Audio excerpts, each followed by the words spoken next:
All right, so what I'd like to do today is I just posted your most, or your, I shouldn't say your most recent, but the newest assignment, homework 10. And so I'd like to do some examples that will help you with that.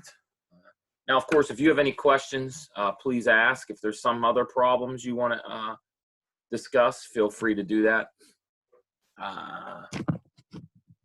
I would also encourage you, if you want to go over any homework problems, I mean, all you have to do is email me. We can do it Zoom, we can do it email. Some students have been taking advantage of it. It's working pretty well. So again, don't be shy. Okay, anyhow,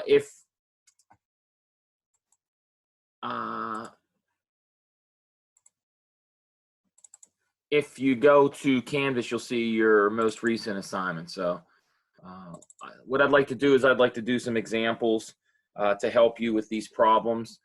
They pertain to our most recent two topics, which were L'Hopital's rule and Newton's method. So here we go. So if you look at homework 10, what you'll see is there's really three ways that I could ask you to use Newton's method. At least what I mean by that is three ways I could phrase the problem. There's more than three ways, but these are the three ways I might do it. I could tell you explicitly what the function is and what to do with your initial guess. Or I could sort of tell you what function we're going to study, and then you as the investigator have to figure out what to do for an initial guess.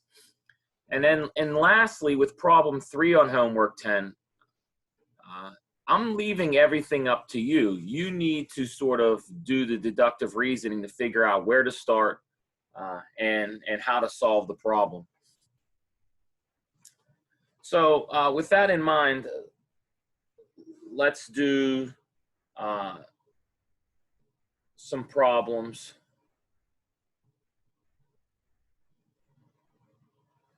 To help with homework 10.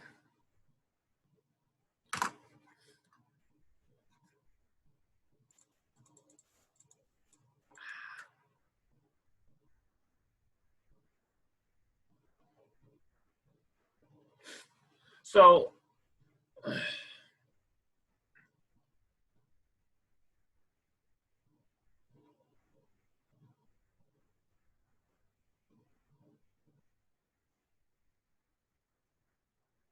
we'll call these examples Newton's method.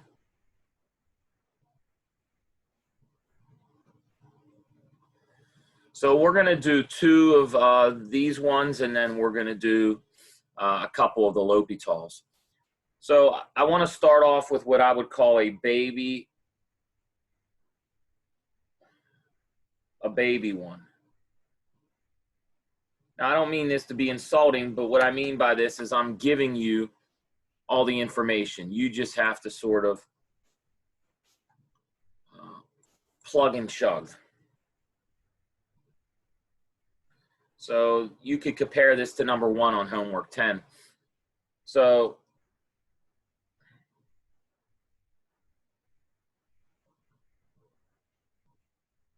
let's take some function, let's say f of x equals 2x cubed minus 3.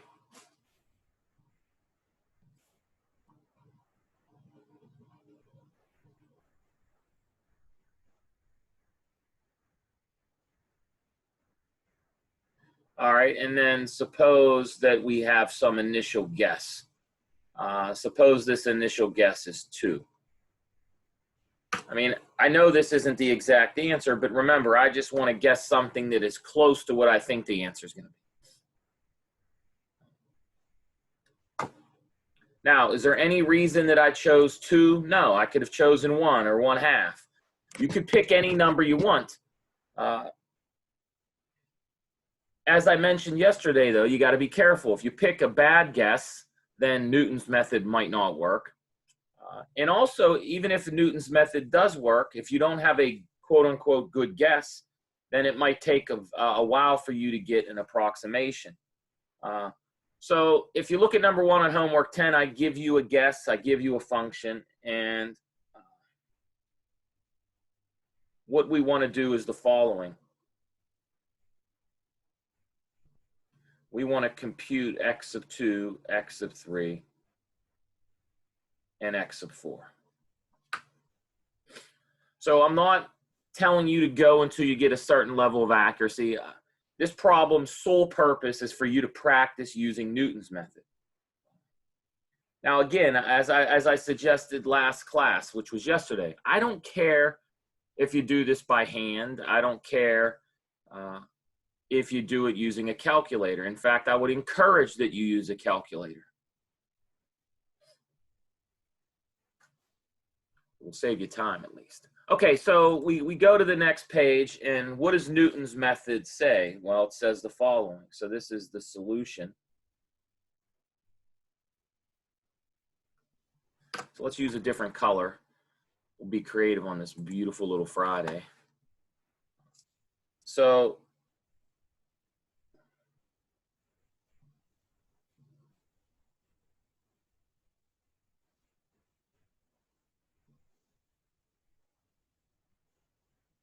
what does Newton's method say?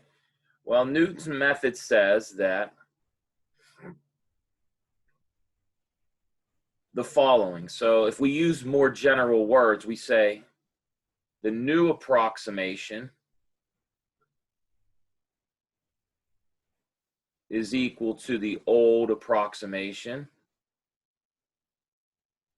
minus f evaluated at the old divided by f prime evaluated at the old. Now, we don't like to use these words because it's ugly and messy. So what we do is we create notation for this.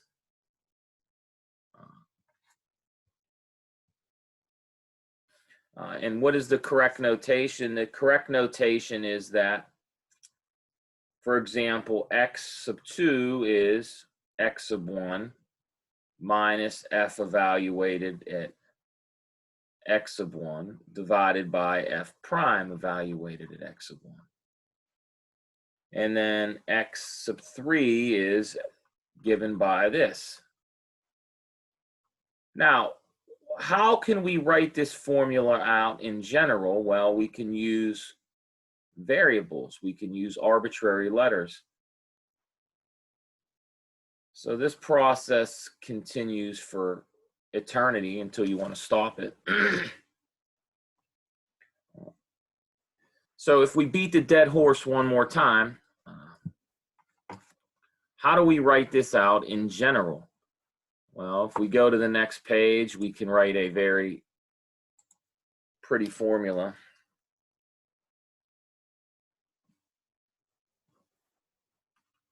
In general, we write x sub n plus 1. The new one is the previous guy. What number comes before n plus 1? That is n.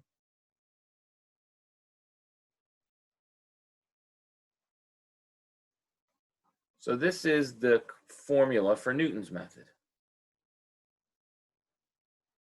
What can n equal? N can equal 1, it can equal 2, 3, 4, so on and so forth. So if you have a question about this, please let me know. I'll count to like 30 or something like that.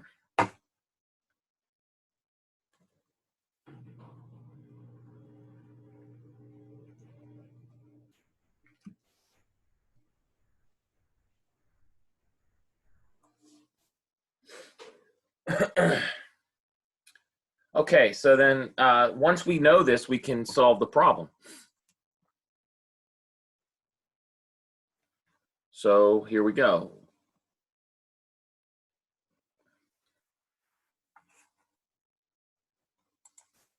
Okay, we were using blue, I guess.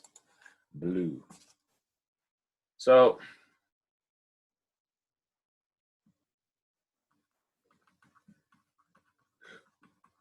what did we have for this problem? For this problem, we have f of x. Now I forget, was it 3x cubed? No, 2x cubed minus 3.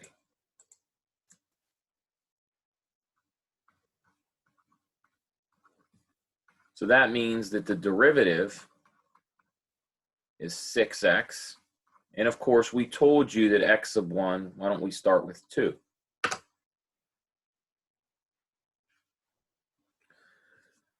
So one way you can do this, if you don't want to use your calculator, and maybe I'll share this. Let me pull this up.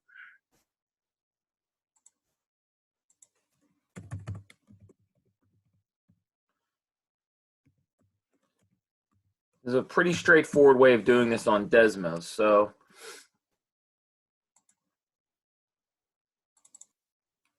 hopefully you guys can see Desmos right now.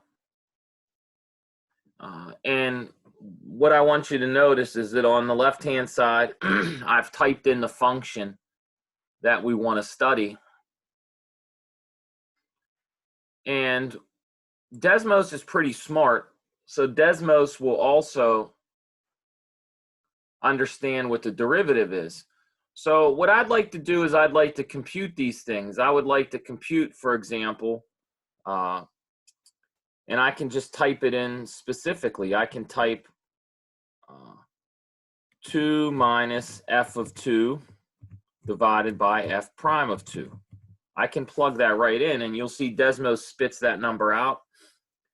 It's 1.4583333.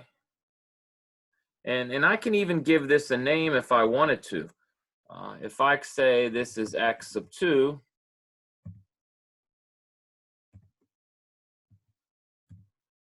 I now know what x sub 2 is.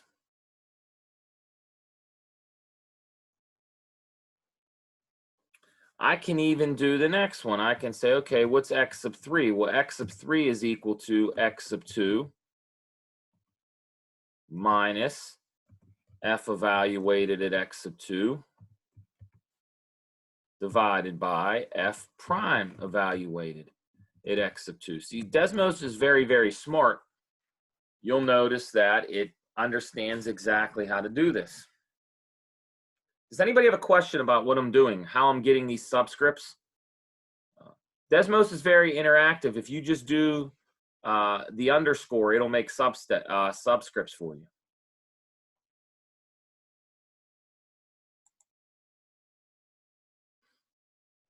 And then lastly, I asked us to get x sub 4. And of course, that is the previous one, minus f.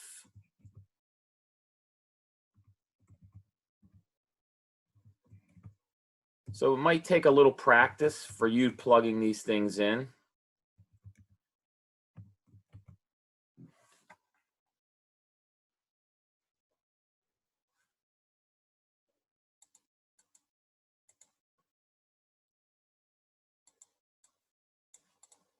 Does anybody have a question about this? How I did this? Or is everybody still sleeping?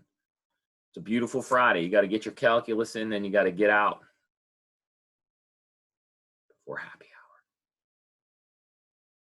Questions, comments? Okay, so now that I had the computer calculate this, we can make a little table.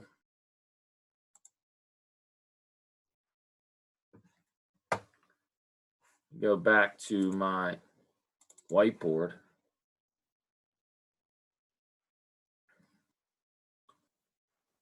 Okay, so on the next page, here's what we found. So using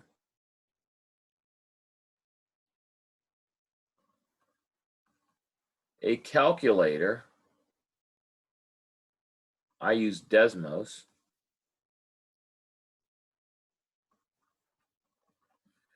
We compute the following values. So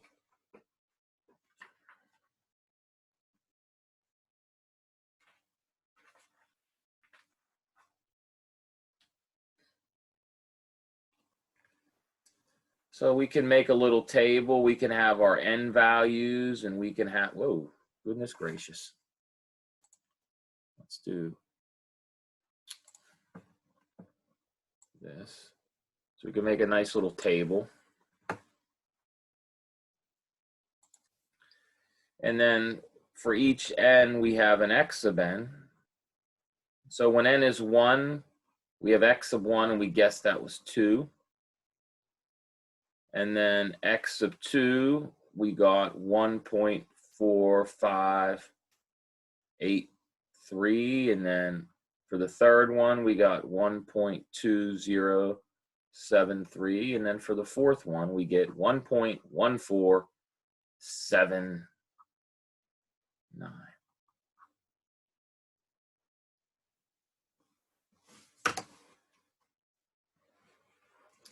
Now that's all I asked you to do, but you can continue in this pattern if you'd like. Does anybody have a question?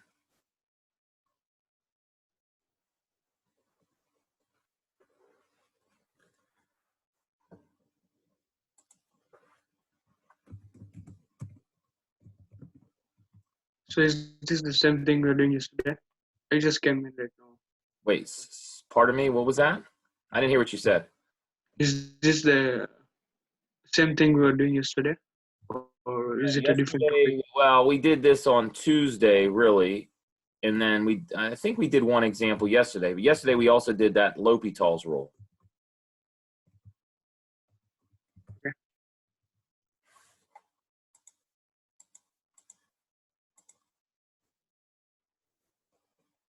Okay. Okay.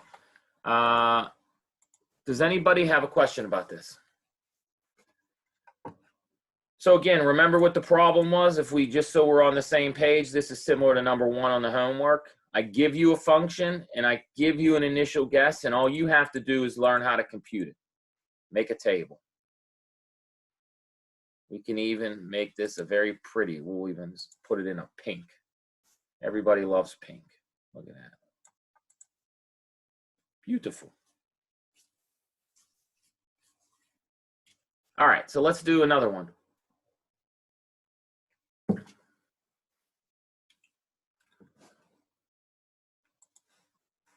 So we told you that example was a sort of baby example. So this is our second example.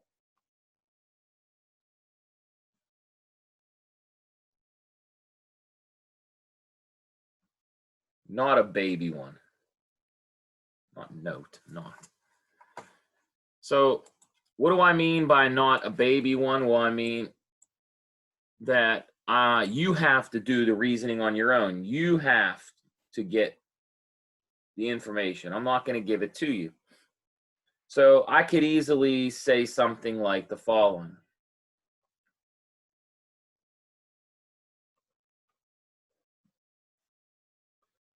Determine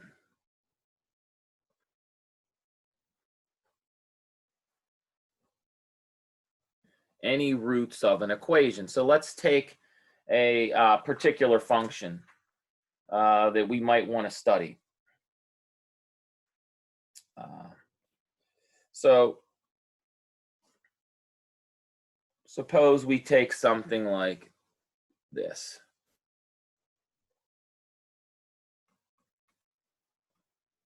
So I'll take the following function. I'll take the function x cubed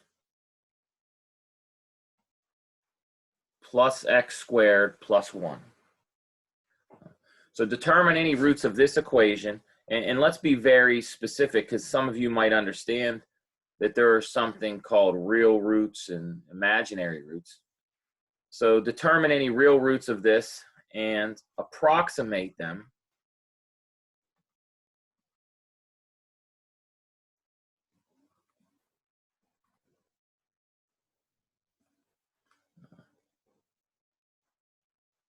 to at least 3 decimal places.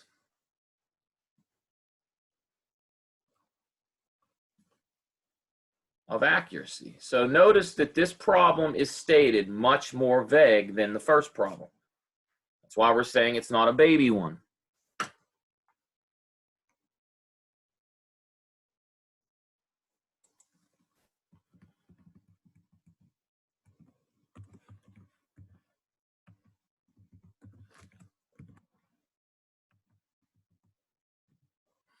Okay, so how could we possibly go about solving this?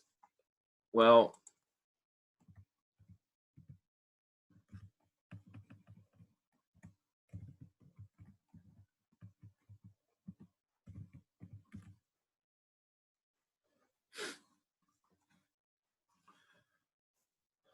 perhaps the most important thing you can do, particularly that it's 2020, is to go to a calculator and look at the graph. If you look at the graph, that'll give you a good idea of where the root might be located.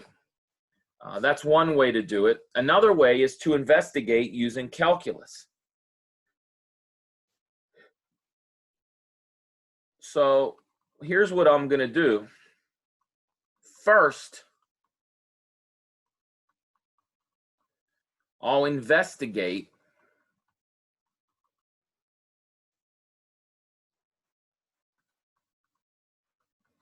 to determine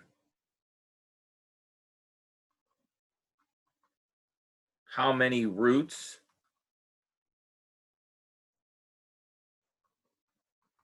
in their approximate locales.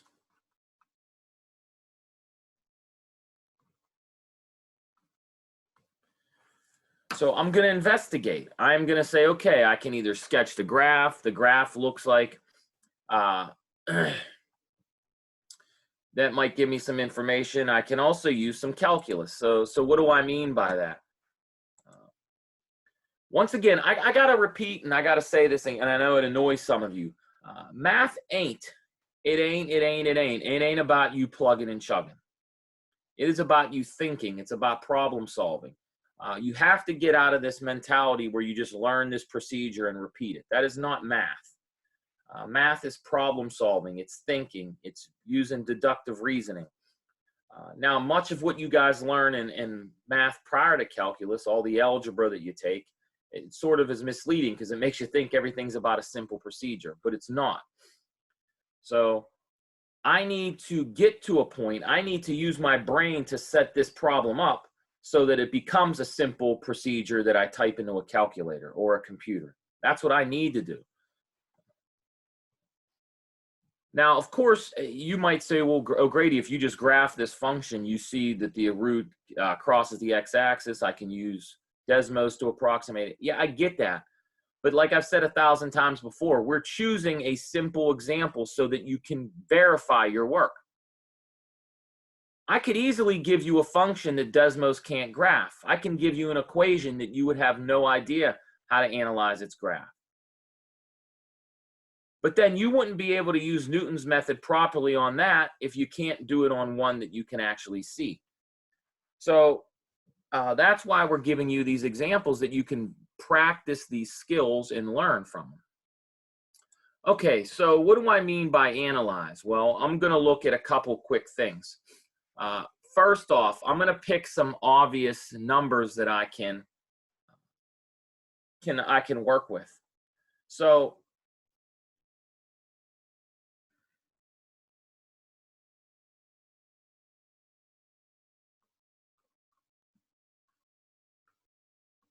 let's compute some, what I would say, easy. Whoa.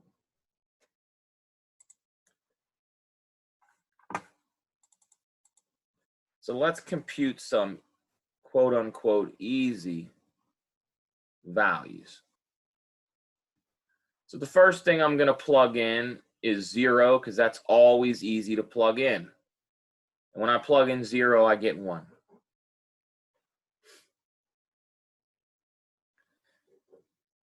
Now, I don't want to plug any positive numbers in because if I look at this expression, I don't see any minus signs. Look at my function. It's x cubed plus x squared plus 1. So I know that this thing is always positive when x is bigger than 1. I don't even need to look at the graph. Look at the function. X cubed plus x squared plus 1. As long as x is positive, that's always positive. So let's compute some other values. Let's compute f of, if I plug -1 in, I also get 1. And then if I plug -2 in, I get -8 plus 4. So I get -3. Now, these 3 points tell me something that's very, very, very, very important.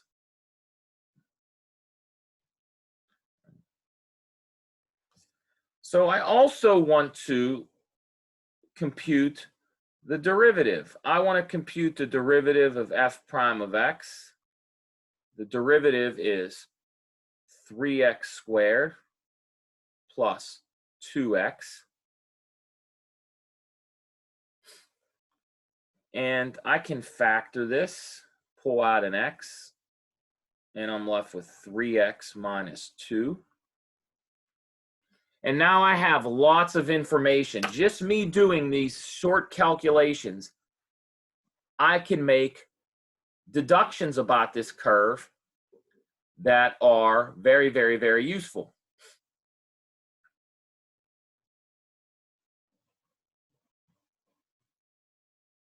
Oh, I wrote this wrong. This is a plus sign here.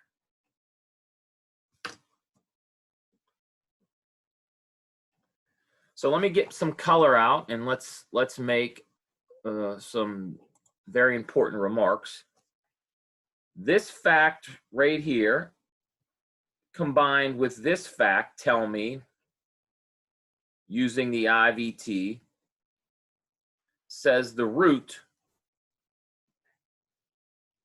is in between -3 and 0.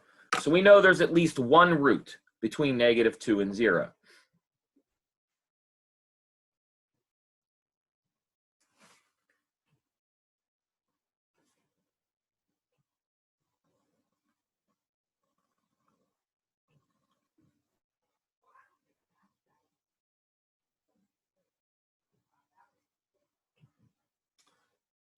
Now, that's good because now I know its approximate location.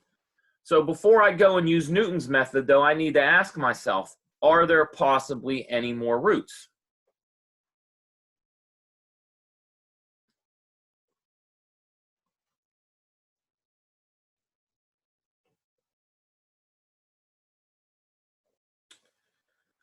Well,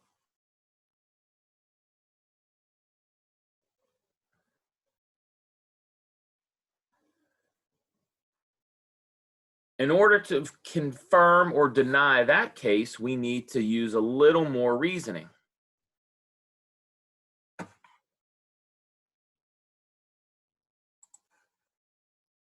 So we talked about this idea before on one of the previous homeworks. What can I say using f prime? Well, f prime tells me the following. I can get some information from this, which I'll write in blue.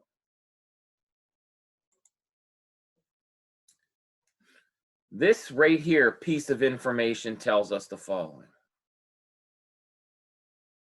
This tells us we have a local max at the point, and it doesn't really matter what the y value is, so I'm not even gonna do that. So we have a local max at x equals negative 2/3, and we have a local min at x equals 0.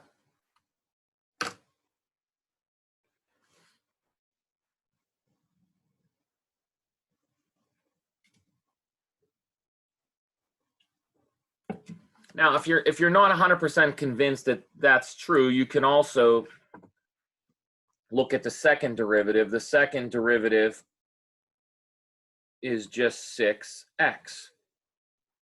So if you want to be full bore, you want to see exactly what reasoning I'm using. I'm using the following reasoning.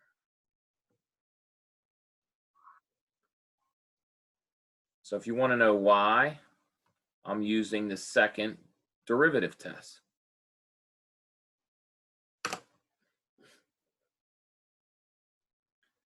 Now, I walk you through this in number 2 on the homework. But you don't have to do it precisely the way I'm doing it right here, but the general idea must be similar. You must logically verify how many roots there are and why. Okay, so does anybody have a question? Comments? While you guys decide if you want to ask anything, I'm going to leave the beach, and I am going to go to outer space. This is good. I like outer space. So our roots will be the max and the min, right? Wait, say that again? Our roots will be the max and the min. No, no, no. Why would the roots be the max and the min? What do you mean? I don't know what you mean by that. No, I'm using the fact, I'm using the fact that there's a local max and a local min to guarantee that there's only one root. So the moral is the following, and this is the hard part for us to understand. So let me be very clear. The moral is, or the conclusion,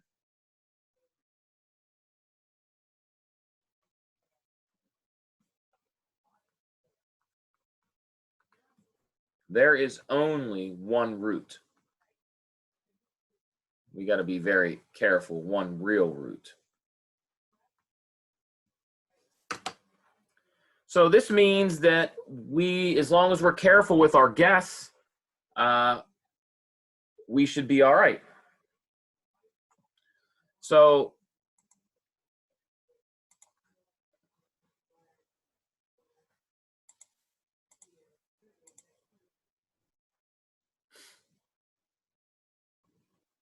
does anybody have a question?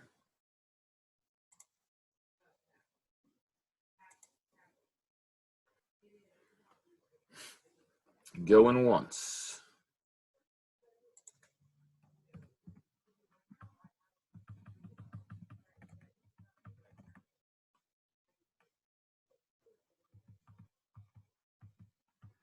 All right, does anybody have a question?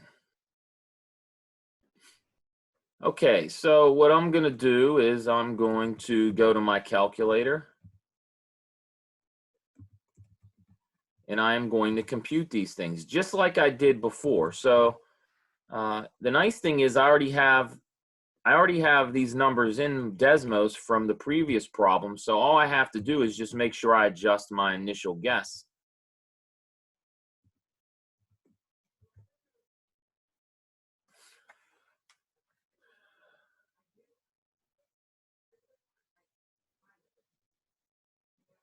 So, and also don't forget Desmos has very nice, they have a duplicate button, so it's very easy to copy and paste, and then you can adjust your subscripts accordingly.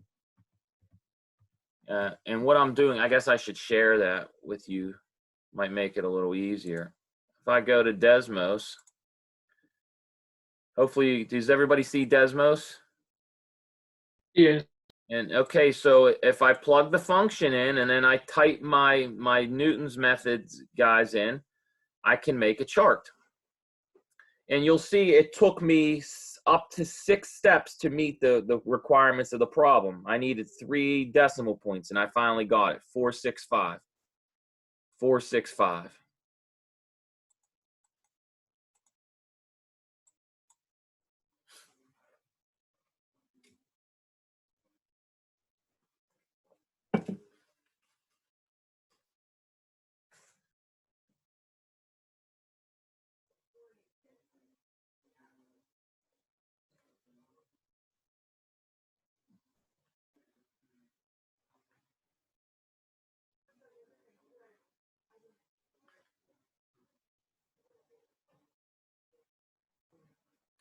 Does anybody have a question?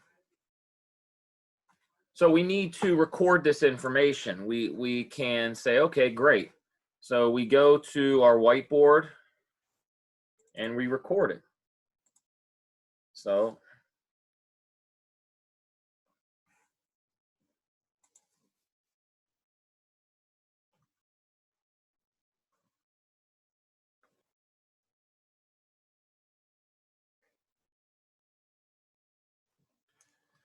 So we compute and then we record. So let's make a little table. We'll use some nice pretty colors.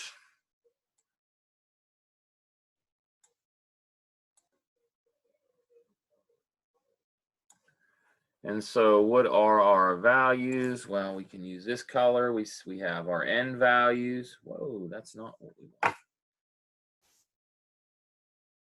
So we have our n's and then we have our x sub n's. What was my initial guess? My initial guess was just -1. Why did I choose -1? Because it's halfway between -2 and 0. So let me make that clear to you.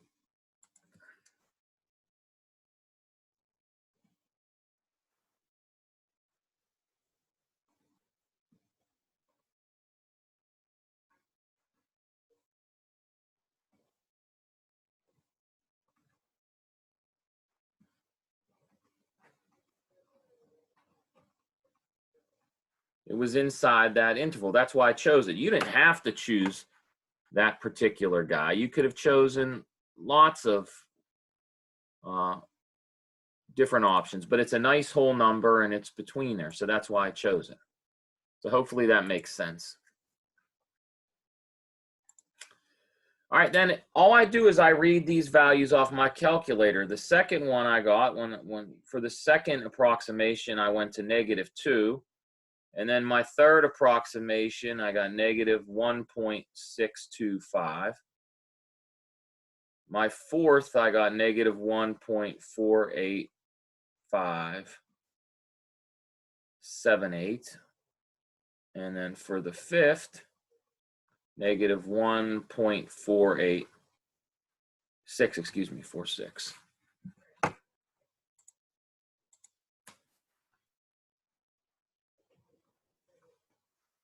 Uh, 595. And then for the last, I got -1.46557. And so I am going to stop because I now agree at 2 decimal places.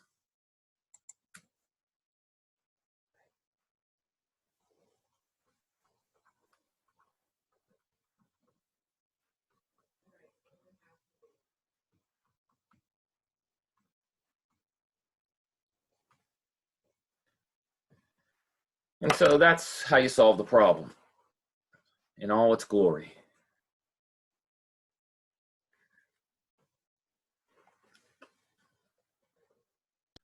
How about in question 3 where you say we need 3 roots? All right, you have to figure out you have to do this 3 times. That's right. It's a much more difficult problem. So meaning we have to make a table 3 times for different numbers. That's correct. You should have 3 roots. You need to find all 3. So I gave you a hint that there's 3.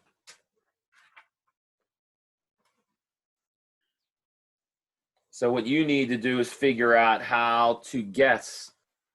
I mean, clearly, if you just sketch the graph, you can get good guesses.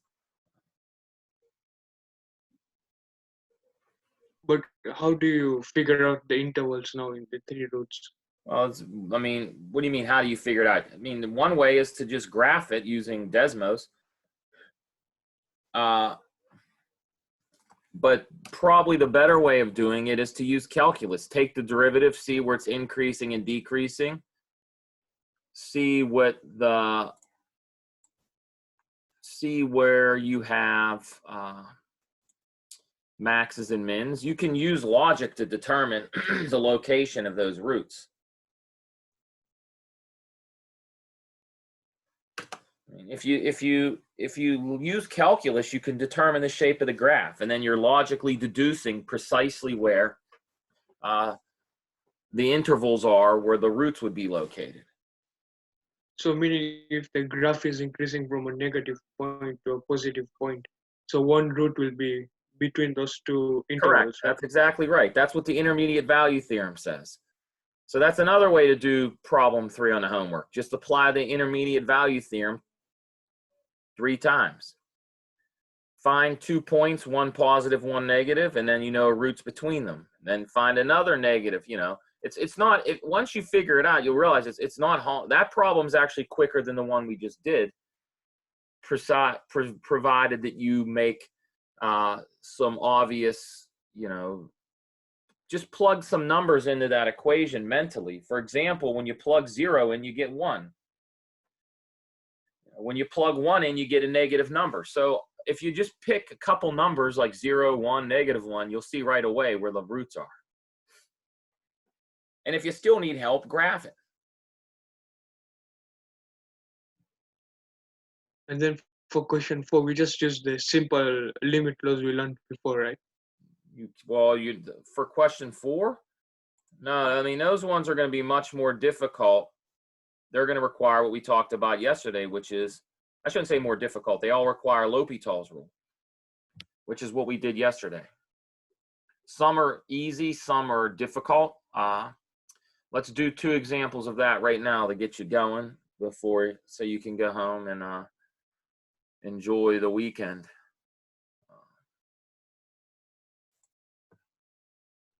So let's do some L'Hopital examples now.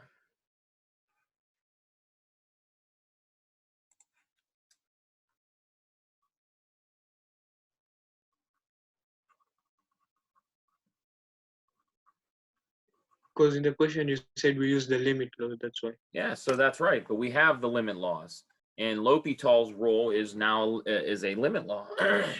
Okay. I mean, the limit laws we used before still apply, but you can't use them until you apply L'Hopital's rule. I think the only one that you'd be able to use is on F. You can probably use that one, but I don't even know if you can. I think F doesn't even let you. So you mean I'm not going to give away the secret. These things you gotta. I have a duplicate here, F and H. I don't know why I wrote that down twice. I'll have to fix that. Okay. Anyhow, let's do 2 examples that are quite important when it comes to L'Hopital. So the first one, this one will be a quote unquote baby one.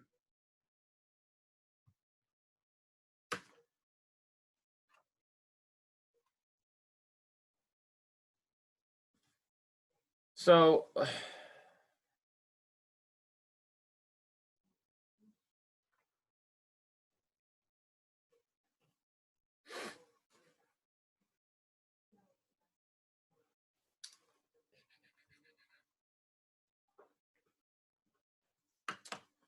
all right, so it's not so easy to see which ones of these will be babies and which ones won't be, because, you know, compared to the previous types of problems, when I was saying one was a baby one if I gave you much more information, and then I would say it's not a baby one if you had to deduce information. Well, down here we're just giving you limits, so it's not obvious right away if it's how difficult it is, or it will be or won't be.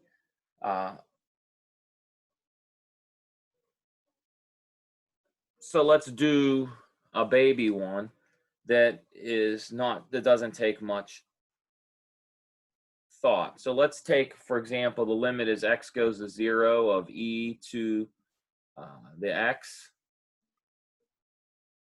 minus 1 over x squared plus 2x. So this limit is going to be equal, by L'Hopital's rule, I differentiate the numerator and I differentiate the denominator. So the derivative of the numerator is just e to the x. The derivative of the denominator is 2x plus 2. Now the problem is, once I do this, if I try to plug 0 in, remember the name of the game is to plug 0 in. Once again, if I plug 0 in, what happens? Well, now if I plug 0 in, I get e to the 0 over 0 plus 2, and that becomes 1 over 2.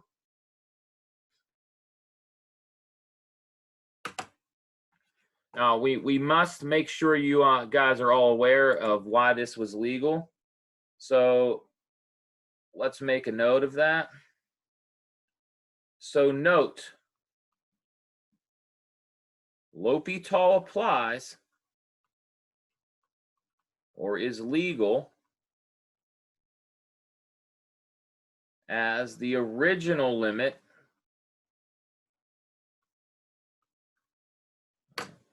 is what we say indeterminate.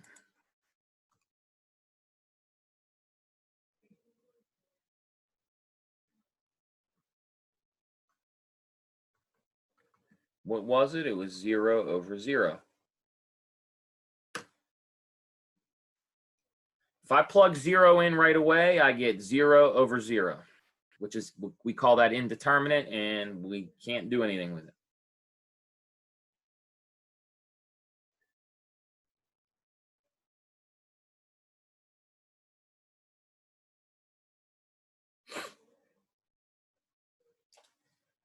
All right, now we're going to do one that is a complicated but important one. Before I do that, does anybody have a question?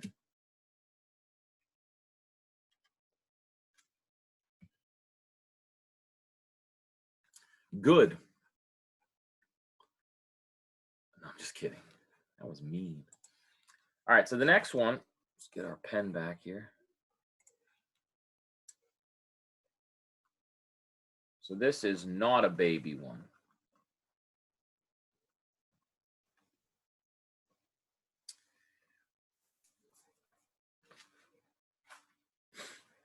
All right, so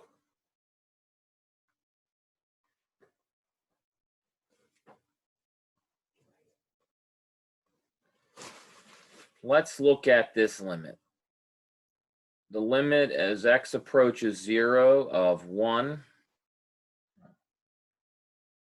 plus 5x raised to the 1 over x.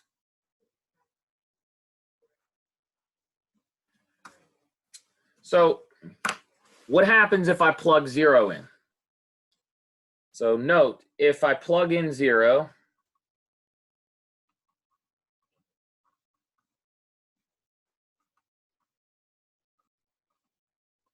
we get, oh boy, we get nonsense. We don't get scribbles, we get nonsense. We get 1 plus 0 to the 1 over 0.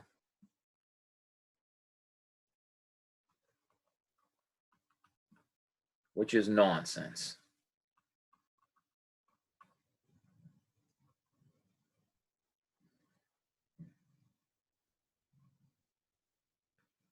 However, if we rewrite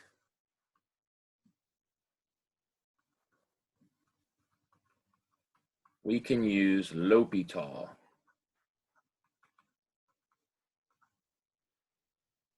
So how do we rewrite it? So this is a very key sort of trick. It's something you learned before you got to calculus. And fact of the matter is, excuse me, it's something that is conceptually challenging, but it is a very useful trick in many places. So what we're going to do is we're going to use an old friend. So we're going to use the following. So recall that you can take the log of a to the power b, and you can write it as b log a. And why this is a useful trick is because it takes the exponent and removes it. That is a property of logs that you learned, hopefully you learned that in a pre-calculus course. It's one of the more useful properties that exist. Humans have known about it for a long time.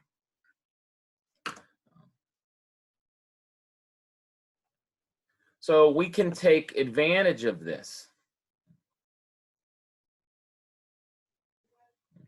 Another important thing that you guys are aware of is the fact that the exponential and the logarithm are what we say inverse functions. And so if I have anything, if I take star, I don't care what star is, I can always rewrite it as e to the log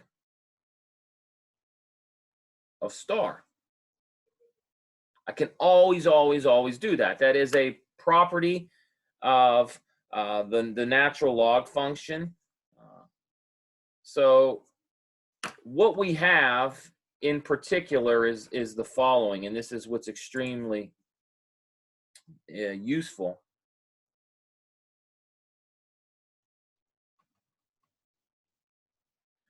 What did we start with? Well, our original expression was 1 plus 5 times x to the 1 over x. I can rewrite this as e to the log of this.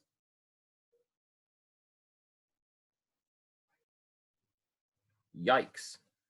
And then I can use the other property and write this as e to the 1 over x log of 1 plus 5x.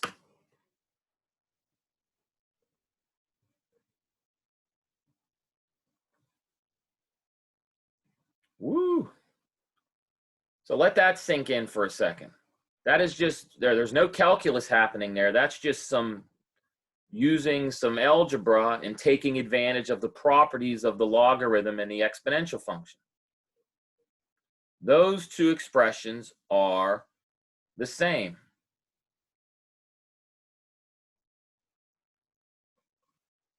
Now, furthermore, what this does is this removes a difficulty for us. Having the exponent of 1 over x was a difficulty. So if I look at the original expression, this having a variable upstairs and in the base that presents a challenge. We don't have any rules to handle that. So what we've done now is we've used this cute trick so that they're both in the same place. Whew.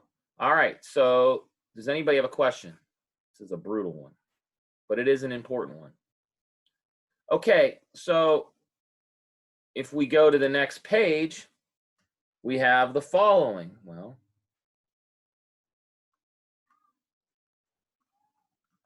this means that the limit we were after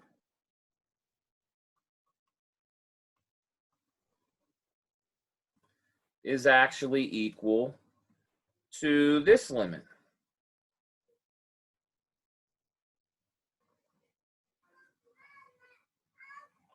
Now, even more, we have a very useful property that since the exponential function is continuous, we can take the limit upstairs.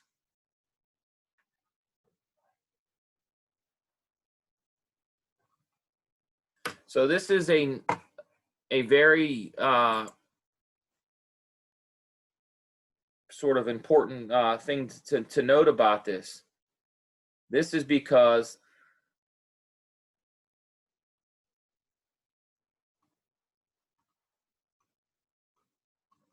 this is continuous. We can take the limit inside the function.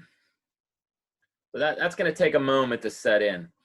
Okay, we haven't even done L'Hopital's rule yet, but we want to take this limit now, and we can use L'Hopital because if I plug in 0, I get 0 over 0.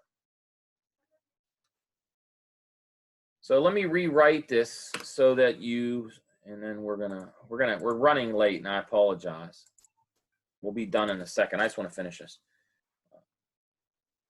If I rewrite this upstairs, I can look at this limit as a ratio. It's log of 1 plus 5x over x. And now I am setting the stage for L'Hopital.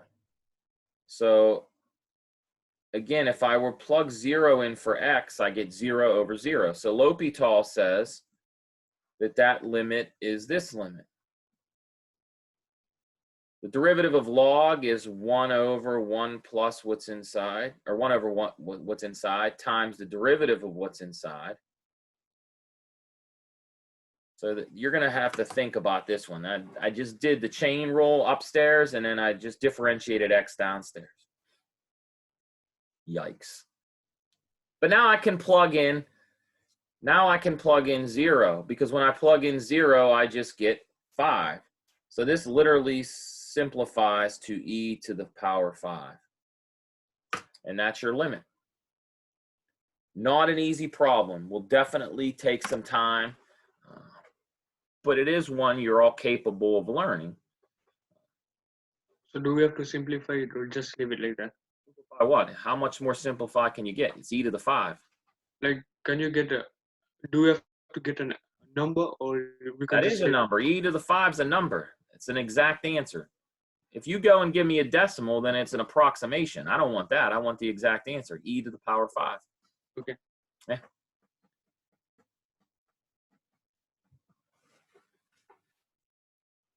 Any other questions about this?